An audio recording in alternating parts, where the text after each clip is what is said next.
Kaloy, balita ako. Nakapag-uwi ka daw ng 2 gintong medalya. Di ba sinabi ko naman sa'yo noon, mananalo ako sa Olympics? Eh di ikaw na.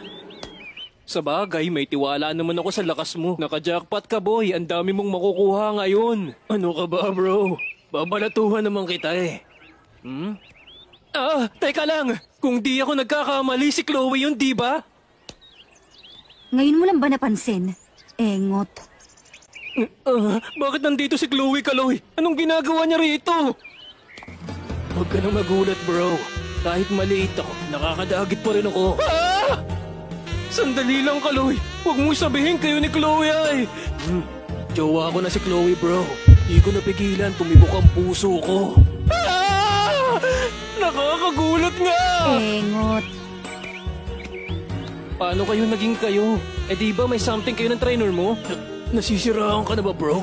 Magkaibigan lang kami ni Coach. Kakakay-drama mo yan eh, kaya ganyan ka mag-isip. Pasensya na. Yung balato ko wag mong kalimutan ha. Stand up by Make a Rule Voice.